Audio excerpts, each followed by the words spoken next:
Hello viewers, আশা করি সকলে ভালো আছেন। আলহামদুলিল্লাহ আমিও ভালো আছি। তো আসল কথা হচ্ছে কি, আমরা যারা আগে ক্রিকেট খেলছি, যখন হাই স্কুলে পড়তাম বা ইন্টারে পড়তাম, তো সবসময় কিন্তু আমরা ক্রিকেট খেলতাম। হঠাৎ মাঝে দিয়ে ক্রিকেট খেলা বন্ধ দিয়েছিলাম যখন ঢাকায় চলে গেছিলাম। তো এখন আবার গাজীপুরে আসার কারণে হচ্ছে আবার ছোট ভাইদের সাথে পরিচয় হয়ে গেল। মানে ওরা হঠাৎ করে খেলা রাখছে। যারা ক্রিকেট প্রেমী, অবশ্য যারা ক্রিকেট খেলে, যত সমস্যায় থাকুক না কেন, ওদেরকে ডাক দিলে কিন্তু সাথে সাথে যদি কোনো সমস্যা না থাকে খেলতে চলে যায়। তা এইরকম মাত্র আমার মাত্র 5 মিনিট আগে ক্রিকেট খেলার জন্য নক দিছে যে ভাই আসতে পারবেন, ওই পাশে একটু হাইটে আইসা পড়েন, 10 মিনিটের মতো লাগবো, খেলতে আসেন। তো আমি বললাম কোন মাঠে, মাঠের ঠিকানা দিল। অথচ মানে এখন রানিং খেলি না, বোলিংয়ের অবস্থা খুবই খারাপ, বল টল ভালো হয় না। তারপরেও মানে যারা ক্রিকেট প্রেমী, আসল কথা হচ্ছে যারা খেলা পছন্দ করে, ক্রিকেট হোক বা ফুটবল হোক, তাদেরকে বলার সাথে সাথেই কিন্তু মাঠে চলে যায় খেলার জন্য। আসল কথা এটা যে কি একটা অনুভূতি, এটা যারা খেলে তারাই জানে যে কত একটা ভালো লাগে। কারণ এই যে মাঠে কিন্তু ওরা খেলতেছে, ওই যে দেখতে পাচ্ছেন আমি কিন্তু যাইতেছি এখন, মানে সবাই মানে আমার জন্য রয়েছে।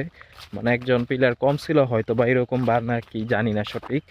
তো টস হয়ে গেছে, আমারে বললো যে ভাই 5 মিনিটের ভিতরে আসেন। আর আমি সকালবেলা খাই নাই। এমনি বোলিং করতে গেলে হচ্ছে শরীরে শক্তির প্রয়োজন হয়, খাবার খেয়ে যেতে হয়। বিশেষ করে আবার বেশি খাইলে সমস্যা। আর এখন আমি মানে চিকুন হইতেই তো অনেক চিকুন হয়ে গেছি। ওয়েট মাত্র আমার 45 কেজিতে এসে পড়ছে। এখন বুঝতেই পারতেছেন যে 5 ফুট 7 ইঞ্চির মধ্যে যদি ওয়েট থাকে 45 কেজি, বুঝতেই পারতেছেন যে কতটা চিকুন। তো বল করতে হচ্ছে এখন, খাবার যদি খাইয়া না যায় তো আসল কথা হচ্ছে শরীরে শক্তি পাওয়া যায় না। বিশেষ করে হচ্ছে এখন খেলি না, রানিং খেলি না। খেললে হচ্ছে মনে করেন বল সকাল বিকাল করা যায়, কিন্তু না খেললে হুট করে 2 ওভার বা 3 ওভার করলে শরীরের অবস্থা 12টা বাজে যায়। ঠিক মতো বল করা যায় না, অনেক ক্লান্ত লাগে।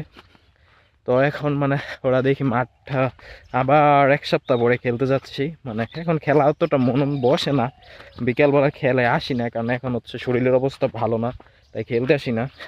কিন্তু ম্যাচ খেলা দেখা বলছিল, এর জন্য আইসা পড়ছি। তো অবশ্যই এইরকম কাদের অনুভূতি আছে অবশ্যই আপনারা বলবেন। আর আপনাদের ভালো লাগে কিনা। দৌড়ু বাপরে, কুয়াশা টুয়াশা লাগতেছে পায়ের মধ্যে, ভিজা গাছ, বিরক্তি লাগে।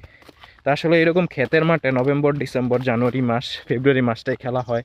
তো সামনে থেকে রোজা, মানে রোজাতে বছরও খেলা হবে না বেশি একটা। কিন্তু আগে কিন্তু অনেক লিগ চলতো, এখন ওই রকম চলে। তো খুবই ভালো লাগার মতো। আস্তে আস্তে ওই যে মাঠে এসে পড়ছি, ওই যে দেখেন খেলতেছে, দেখা যায় কিনা। দেখা যাচ্ছে। অবশ্যই কে কোন জায়গা থেকে ভিডিওটা দেখছেন অবশ্যই বলবেন। আর আজকের ভিডিওটা এতটুকু, মাঠে চলে আসলাম আপনাদের সাথে ভিডিও করতে করতে। খুবই ভালো লাগার মতো চিকন হইতে হইতে আমি আর হইতেই পারতাছি না। মানে জানি না আমার কি অসুস্থ, এমনি কোনো শরীরে একটু দুর্বল লাগে, কি অসুস্থ জানি না, খালি চিকন হইতেছি দিন দিন, বলার বাইরে অনেক চিকন হয়ে গেছি। তো অবশ্যই আজকের ভিডিওটা এতটুকু। সবাই সুস্থ থাকবেন, ভালো থাকবেন।